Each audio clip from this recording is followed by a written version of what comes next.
Donc aujourd'hui, nous allons donc continuer notre cours sur le Saint-Esprit. Vous avez vu le thème, c'était la puissance de l'Esprit manifestée dans la gloire. Je pense qu'il est très important qu'on puisse comprendre réellement quel est le niveau de l'Esprit. C'est très compliqué parce que nous sommes des hommes et des femmes faits de chair et d'os. Et c'est difficile d'arriver à réaliser complètement ce que peut être la puissance du Saint-Esprit. Quelque chose qui est absolument, j'avais dit dans les autres cours, mais c'est vraiment pas un petit quelque chose qu'on a en plus. C'est véritablement toute la puissance de Dieu qui est manifestée à travers le Saint-Esprit et qui vient nous habiter. Donc aujourd'hui, nous allons lire plusieurs textes. Et vous vous souvenez que je vous avais expliqué que, en réalité, le Saint-Esprit, c'est comme s'il était parti de Noach et s'il avait couvert toute l'histoire jusqu'à la venue du Messie. Et qu'en dessous de cela va se placer tout un enchaînement de faits qui vont montrer qu'est-ce que le Saint-Esprit. Donc aujourd'hui, nous allons lire quelques textes par rapport à cela et puis je voudrais vous les commenter, dont un texte très très surprenant qui paraît être extrêmement compliqué et qui se trouve dans le prophète Ézéchiel au chapitre 1, mais je vous en parlerai un peu plus tard. Pour commencer, nous allons lire le chapitre dans le livre de l'Exode, je crois le chapitre 30. Le chapitre 30 est très important et c'est une partie, si vous voulez, de ce que le Saint-Esprit va représenter au moment de la loi. Lorsque nous passons dans le temps de la grâce, je vais fermer juste ceci, qu'il n'y ait plus de bruit lorsque les gens se connectent, voilà. Lorsque nous passons dans le temps de la grâce, le Saint-Esprit ne sera plus présent de la même manière. Au temps de la loi, il y aura une image de l'Esprit sur les personnes. Au temps de la grâce, ce sera véritablement l'Esprit qui va venir habiter en eux. Ce qui ne veut pas dire que les prophètes comme Zacharie, Jérémie et autres n'avaient pas l'Esprit. Mais ce n'était pas donné à tout le monde. Certains avaient reçu une part de l'Esprit, mais ce n'était pas tout le monde qui pouvait le recevoir. Alors que lorsque le Messie va être enlevé, il va dire « Je vous envoie ce que le Père a promis » et tous ceux qui vont recevoir le Messie devront automatiquement recevoir le Saint-Esprit. Mais ce Saint-Esprit a une dimension telle que je crois réellement qu'on imagine vraiment très peu ce qu'il est. C'est vraiment, je dirais, le cœur même de Dieu. Je ne sais pas si l'exemple est très très bon, mais c'est un peu comme la centrale électrique. Comme une centrale électrique d'où une puissance va sortir, comme une centrale nucléaire d'où va sortir une telle puissance. Et je crois que c'est très compliqué pour nous de réaliser la puissance de l'Esprit de Dieu, et pourtant, c'est elle qui nous est donnée.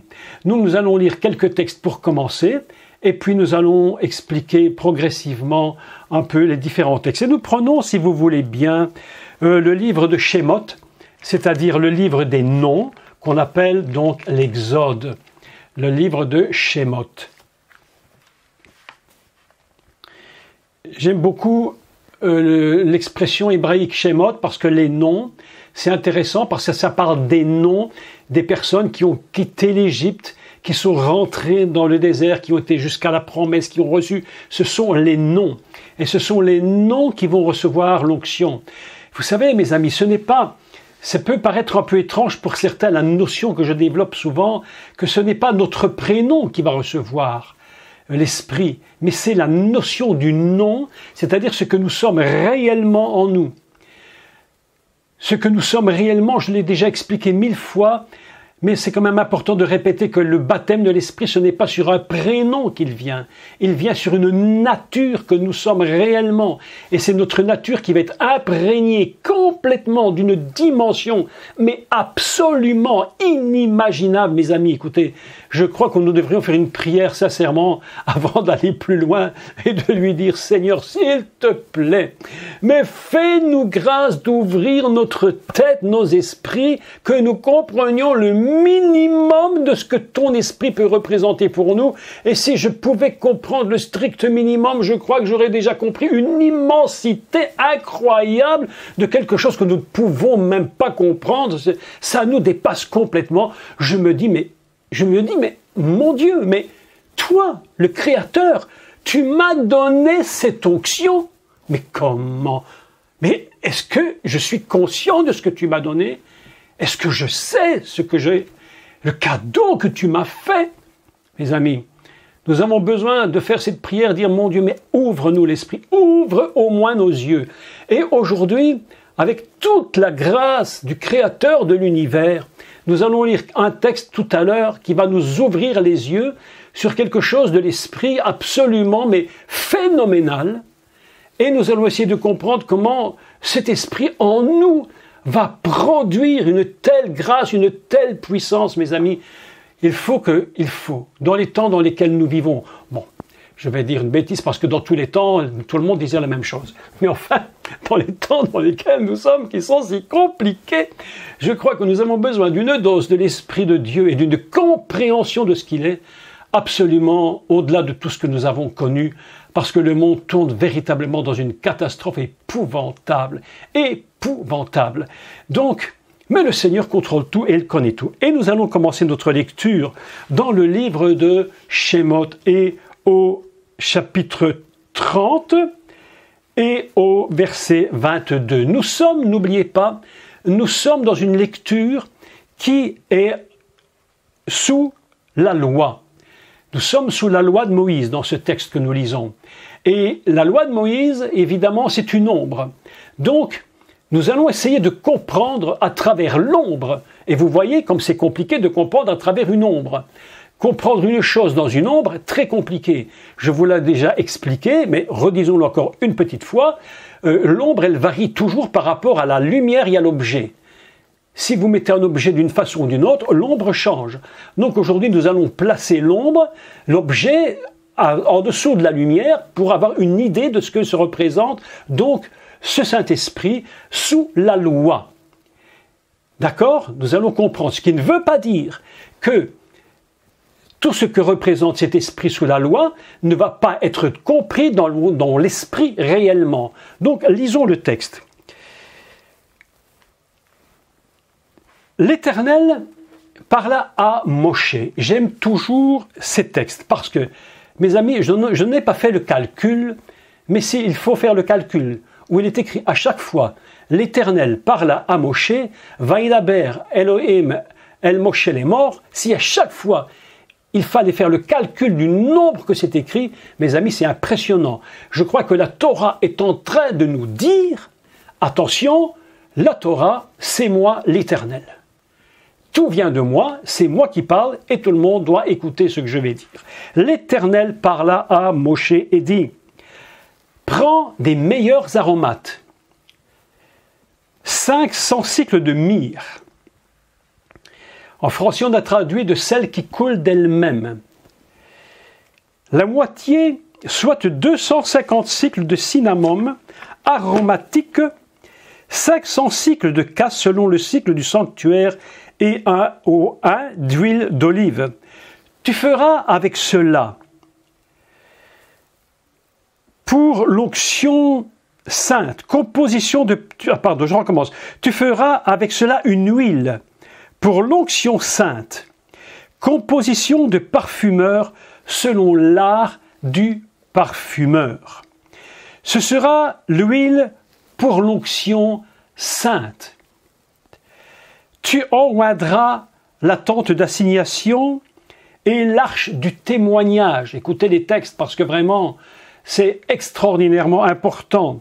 Tu oindras la tente d'assignation et l'arche du témoignage, la table et tous ses ustensiles, la menorah et ses ustensiles, l'autel des parfums, l'autel des holocaustes et tous ses ustensiles, la cuve avec sa base.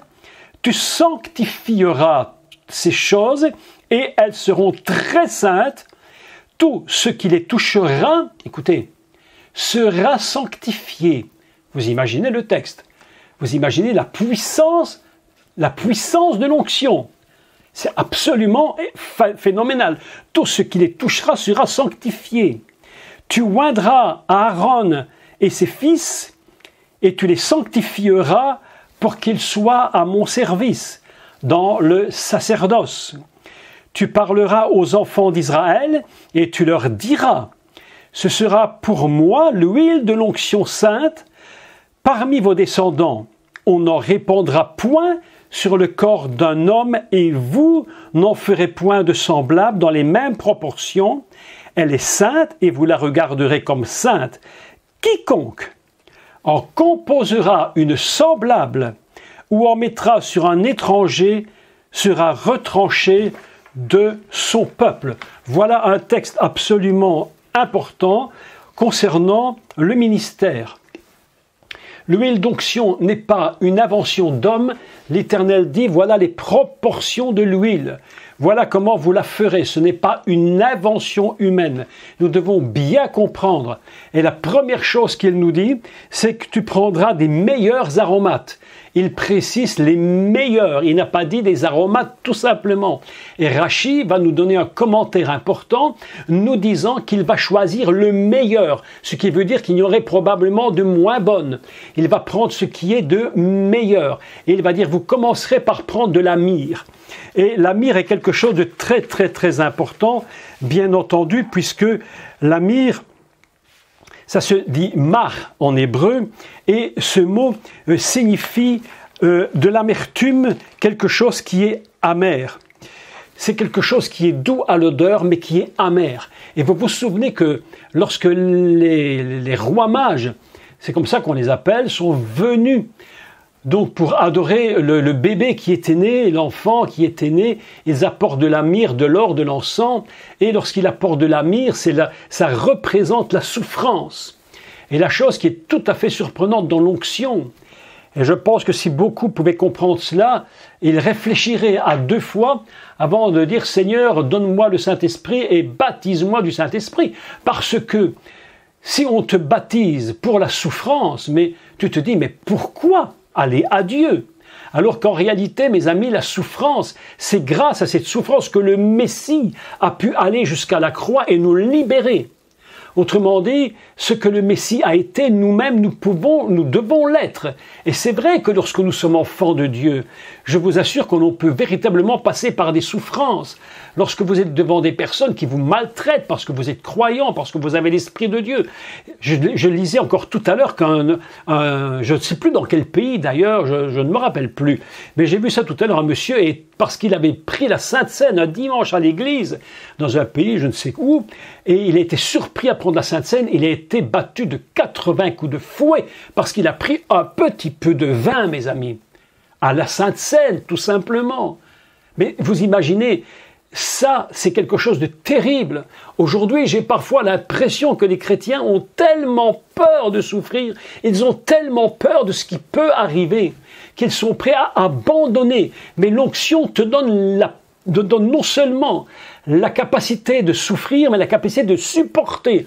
Et certains vont avoir des difficultés, ils seront maltraités dans leur famille, leurs enfants. Je relisais tout à l'heure un texte dans l'évangile, je crois, de Matthieu, et où il était dit que les enfants livreront leurs parents, les parents livreront leurs enfants. Il y aura véritablement quelque chose qui va se produire.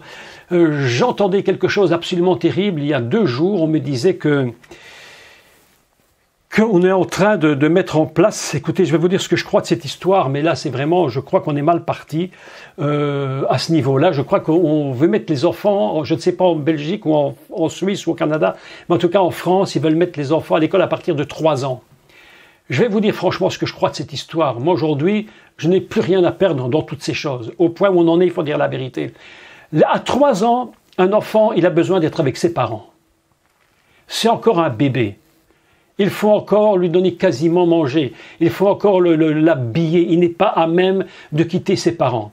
Mais lorsqu'on met des enfants à l'école à 3 ans, je crois réellement, je ne sais pas ce que vous allez penser, mais je crois réellement qu'il y a quelque chose derrière ça. De vouloir contrôler l'éducation des enfants où les parents n'auront plus rien à dire et où c'est l'État qui va gérer ce qu'ils vont faire. L'État va décider ce qu'on va enseigner aux enfants. Et je crois que si on en a, il faut savoir, en Belgique, nous avions eu il y a quelques années un ministre de l'Éducation. Le nom m'échappe complètement, hein, ça change tellement souvent chez nous qu'on ne sait plus comment il s'appelle. Mais enfin, bref, il avait dit, lorsqu'on parlait de la création, du créationnisme ou de l'évolution, et un professeur avait dit que l'homme était créé par Dieu. Alors le ministre, je ne vais pas exagérer en disant qu'il a pété les plombs, mais enfin on en était quasi là, il a dit ouvertement, mais c'était très dangereux ce que vous avez dit. Nous ne pouvons pas dire que nous sommes créés par Dieu. Et il faut enseigner qu'ils viennent du sage. Et alors, vous imaginez, moi j'imaginais son grand-père, vous imaginez comment je pouvais le voir, hein, un sage. Je me dis, mais qu'est-ce que c'est que cette histoire? C'est ça qu'il enseigne à nos enfants à l'école. Qu'est-ce qu'on va faire avec nos enfants à 3 ans à l'école? Et vous savez, mes amis, quelque chose va se produire de terrible. C'est que les enfants seront enseignés par l'État dans l'incrédulité. L'incrédulité totale. Et ils seront obligés de dire ce qu'on leur dit de dire. Et si par malheur un enfant va dire « mais mes parents ne le croient pas », ils disent qu'on vient de Dieu, comme ça s'est passé en Suède il y a quelque temps, dans une famille de pasteurs, on a enlevé les enfants. Ce qui veut dire que les enfants, sans le vouloir ou en le voulant, à un moment donné, feront de la dénonciation. Et c'est pourquoi, mes amis, je vous dis, on a véritablement besoin de savoir qu'est-ce que le Saint-Esprit. Et le Messie a dit, ils vous traîneront devant les tribunaux. Et il a dit, mais ne cherchez pas à l'avance ce que vous direz. C'est l'Esprit lui-même qui vous dira au moment même ce qu'il faudra dire, mes amis. Et ça, c'est la puissance de l'Esprit. Notre société, vous l'avez tous remarqué au niveau international, est à un point de basculement complet. Vous l'avez tous remarqué. On est sur un fil. On est en train de jouer à l'équilibriste. Mais on peut basculer dans une seconde et tomber dans le ravin. Et actuellement, le monde est au bord du précipice et on est prêt à faire avec nos enfants tout et n'importe quoi, à soumettre la population. Mais le pire, c'est les enfants, parce que lorsqu'un enfant est éduqué à partir de 3 ans et qu'on lui rentre dans la tête toutes des choses absolument inadmissibles, mais les enfants se livreront les parents. Et si nous n'avons pas le Saint-Esprit, mes amis, mais qu'est-ce que nous allons faire? Et le Saint-Esprit, la première part du Saint-Esprit, c'est une part qui est de connaître que nous, les enfants de Dieu, si nous gardons nos positions en tant qu'enfants de Dieu, eh bien nous serons persécutés. Il faut savoir où on va. Et il faut savoir à quoi nous sert le Saint-Esprit. Ainsi, il y a une part dans l'Esprit qui est une part qui est donc la souffrance.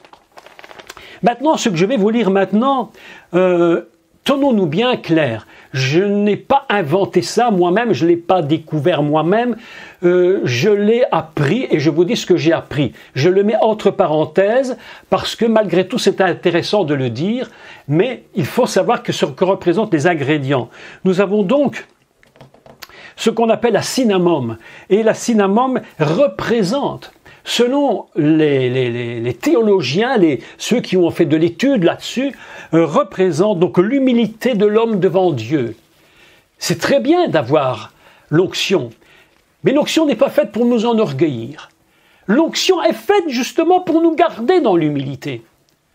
Elle est faite pour nous garder dans l'humilité. On appelle ça kinman besem, c'est-à-dire une cinnamome, si vous voulez, qui est odorante, quelque chose qui a une odeur particulière, et c'est l'odeur de l'humilité que nous avons devant Dieu. Lorsque je me présente devant Dieu, je ne lui dis pas « regarde que je suis formidable », au contraire. Vous savez que le grand sacrificateur, lorsqu'il rentrait dans le Saint des Saints, il devait revêtir une robe simple de lin, donc de chèche simple. Il ne rentrait pas dans ses habits royaux, dans tout ce que vous pouvez... Non, il était dans la simplicité. Parce que quand tu te présentes véritablement dans le trône de Dieu, tu dois être dans la simplicité. Tu dois être devant ton Dieu dans l'humilité. Il faut que tu saches que quand tu es devant Dieu, tu n'es vraiment que sa créature. Dieu t'élève, mais toi, tu dois savoir qui tu es. C'est pourquoi même les serviteurs de Dieu même lorsqu'ils professent leur ministère, ils représentent Dieu, mais dans leur cœur, ils doivent être humbles. Vous comprenez ce que je veux dire? Parce qu'autrement, je vous assure que nous avons aujourd'hui des cas terribles où nous mettons les hommes en évidence, on les élève. Un jour, quelqu'un m'avait dit une chose qui m'avait beaucoup énervé, un peu, pas fâché, mais enfin presque. Quelqu'un m'avait dit, j'étais parti faire une conférence et je ne sais plus où, et quelqu'un m'avait dit, ah, quand tu seras là-bas, tes fans vont te suivre. Je dis quoi? Tu racontes quoi? Je dis, mes fans vont me suivre, moi? Mes fans, moi, j'ai des fans. Ah, mes amis, si demain j'avais des fans et si j'étais une vedette, je vous dis, j'arrête de prêcher, j'arrête d'enseigner. Je n'ai nullement besoin des fans. Ça, les fans, c'est pour Claude François, c'est pour Johnny Hallyday, c'est pour qui tu veux, mais pas pour moi. Nous, devant le Seigneur, nous devons savoir qui nous sommes. Dans l'humilité, nous nous présentons devant Dieu humblement et nous disons à Dieu, Seigneur, si je suis devant toi, ce n'est que par la grâce que je suis devant toi. Autrement, je serais vraiment dans le monde comme tous les autres, ne cherchant rien du tout. Mais tu m'as fait grâce de me donner le Saint-Esprit. Mes amis, le Saint-Esprit, c'est pas pour nous glorifier, c'est pour reconnaître que nous sommes humbles devant Dieu et qu'il est tout pour nous. C'est ça qu'il nous enseigne. Et lorsque nous reconnaissons que nous sommes dans l'humilité devant lui, c'est à ce moment-là que lui agit et qu'il donne la gloire. Mais l'humilité précède la gloire, l'orgueil précède la chute. Je rigolais tout à l'heure beaucoup. Tout à l'heure parce que vraiment, vous savez, il y a des choses qui nous font rire dans les temps de catastrophe. Moi, j'aime beaucoup les films drôles. Bon, allez, on dit ça entre nous, comme ça, c'est pas grave, on dit ça entre nous, hein. On est juste entre nous. J'aime beaucoup regarder Louis de Funès, vous voyez, c'est très comique. Alors, je regardais tout à l'heure, vous savez, je crois que c'est Le gendarme se marie, je crois, un tout petit extrait qu'on m'avait envoyé, et vous voyez l'adjudant qui rentre. Il y a un moment donné, il est d'une prétention, mais c'est horrible. Il humilie l'autre, il humilie son ancien conjoint qui était avant au-dessus de lui, il l'humilie, mais horrible. Mais c'est en même temps d'un drôle incroyable. Et alors j'ai fait un partage sur le Facebook et j'ai marqué l'humilité précède la gloire, l'orgueil précède la chute. Et mes amis, je vous dis, l'orgueil, tout orgueil, nous renversera un jour ou l'autre. Seul Dieu mérite d'être élevé. Nous ne sommes serviteurs que par sa grâce. Et l'Esprit de Dieu nous apprend que nous ne sommes serviteurs que par sa grâce. C'est pourquoi lorsqu'on nous donne l'onction d'huile dans l'Ancien Testament, ces principes sont placés sur l'homme, sur Aaron et sur ses fils et sur tous les sacrificateurs qui vont suivre. L'humilité et savoir où nous allons, évidemment, dans la souffrance. Comment allons-nous réagir? Puis il parle du roseau aromatique. Kenna. Alors Kenna, c'est amusant parce que c'est un mot qui signifie Cana, comme les noces de Cana. C'est le roseau. Cana, c'est la ville où il y avait des roseaux. Kenna bossem, un roseau aromatique. Et ils nous disent que ce roseau représente l'obéissance. Le Saint-Esprit nous donne d'être obéissants. Il ne nous force pas, mais la nature de l'Esprit Saint, c'est d'être obéissant. Ainsi, nous constatons que lorsque nous sommes vraiment dans le Saint-Esprit, la première chose qui vient, c'est que nous avons un esprit obéissant. Et je vous assure que c'est très important parce que la désobéissance, c'est quelque chose d'extrêmement marqué dans l'être humain. L'être humain est un être naturellement désobéissant. On regardait les enfants tout petits, même au berceau, ils ne savent même pas encore parler, que déjà ils vous imposent leurs lois. Et ah oui, je vous assure, vous êtes papa, maman, moi j'étais aussi papa, d'accord, et j'ai vu mes enfants, et à un moment donné, il était tout petit, mon fils, tout petit, et il avait décidé que c'était comme ça. Ah là là, je lui ai dit, mon garçon, tu ne sais pas qui tu as affaire ici. Ici, tu n'es pas le patron dans la maison, le patron c'est moi. Alors j'étais obligé d'être très sévère. Et tout petits, ils sont là en train de désobéir. C'est dans la nature humaine la désobéissance. Mais lorsque tu reçois le Saint-Esprit te dit, attention, obéis. Obéis. Parce que le Seigneur sait qu'il est impossible de le servir tant que nous n'avons pas toutes ces notions qui sont mises en place. C'est pourquoi lorsqu'on va oindre quelqu'un, la Bible nous enseigne dans Exode 30, ne mettez pas l'onction sur n'importe qui, sur un étranger. C'est pas un étranger, quelqu'un qui est étrange et par rapport, non, quelqu'un qui serait étranger à la vie de Dieu. Étranger à la vie de Dieu. Je me pose la question, mes amis, je me demande si c'est pas pour ça que Paul dit, écoutez, peut-être, il me semblerait, n'imposez pas les mains avec précipitation, ne faites pas n'importe quoi, et pas sur n'importe qui. Quelqu'un qui n'a pas reconnu le Seigneur, qui n'a pas un état d'esprit. Je vous l'ai dit la semaine passée, ce n'est pas tant ce que l'esprit n'est pas donné pour faire, il est donné pour ce que nous sommes. Et si quelqu'un n'est pas selon les normes de Dieu, et tu veux lui donner le Saint-Esprit, mais ça tourne à la catastrophe. C'est ainsi qu'on trouve des gens qui rentrent dans l'orgueil parce qu'ils croient qu'ils ont de l'onction, qu'ils ont de la puissance. Mais mes amis, nous n'avons aucune puissance. La seule puissance que nous avons réellement, c'est celle que Dieu nous donne. Mais qu'avons-nous, nous? Qu'avons-nous nous-mêmes? Je ne sais pas. Mes amis, voilà les trois premières choses. La suivante, on appelle ça la casse. Et ceux qui ont fait les recherches là-dessus nous disent que la casse représente le sang versé. Alors, je crois qu'il n'y a aucune onction possible s'il n'y a pas le sang versé.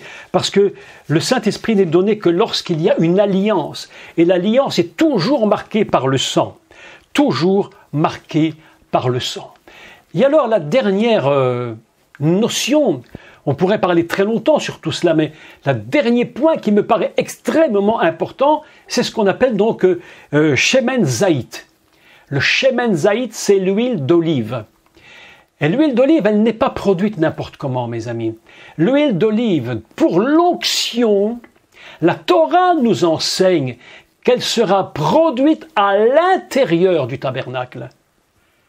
Pas à l'extérieur, mais à l'intérieur. Parce que si elle est faite à l'extérieur, dans toutes les mêmes proportions, la Bible nous dit, ça peut être tu peux faire une imitation. Tu prends de l'huile de l'extérieur, tu mets tous les ingrédients, elle ressemble en tout point, même l'odeur peut être, c'est identique, complètement identique. Elle dit c'est une huile qui est une falsification de l'onction. Et je vous dis que là, il y a un danger, mais terrible dans l'Église. Ces dernières années, il y a eu des falsifications d'onction absolument épouvantables, mes amis, épouvantables, où les gens croyaient qu'ils étaient dans l'onction et ils étaient dans des imitations terribles. Et je vous dis ceci, tant que nous n'aurons pas compris quel est véritablement le sens de l'onction pour une vie comme... Mes amis, vraiment, je vous dis que nous allons passer à côté du but que Dieu a pour nous. Dieu regarde dans comment tu es. Dieu regarde qui tu es. Il regarde quel est le vêtement que tu portes. Je vous l'ai dit. Il regarde le vêtement. Qu'est-ce que tu portes comme vêtement pour oser venir devant moi, demander mon esprit? Mes amis, la Bible nous enseigne que le vêtement du sacrificateur, c'était un vêtement qui devait être dans les normes. Sans les normes, il n'y a pas d'onction possible. Oh, je ne pense jamais trop aux autres, je pense toujours à moi-même. Et je me dis, Seigneur, combien tu as eu beaucoup de mal avec moi. Parfois je lui dis, mon Dieu, comme tu as eu beaucoup de mal, ah là là. Je dis, Seigneur, je t'avais demandé ça, je t'avais demandé l'onction, et je n'avais pas compris qui j'étais. Et je croyais que, et je croyais que, et je croyais que, et je croyais que. Et mes amis, un jour Dieu m'a dit, mais maintenant on va quand même régler nos affaires. Il faut quand même que tu comprennes maintenant qui tu es. Mes amis, je ne vous parle pas de vous, je vous parle de moi, parce que je ne peux parler que de la vérité. Et vous dire, mais mon Dieu, le jour où j'ai compris, et il m'a fallu des dizaines d'années pour réaliser, mais qui es-tu vraiment? Comment tu oses te présenter devant le Seigneur? Ça ne veut pas dire que Dieu n'avait rien fait pour moi et qu'il ne m'avait pas utilisé. Mais pour recevoir une dimension particulière de l'esprit, mes amis, il faut que nous sachions qui nous sommes. Est-ce que nos vêtements sont sains pour recevoir l'onction? Est-ce que mes vêtements, même usés, seront encore capables de porter de la lumière devant Dieu?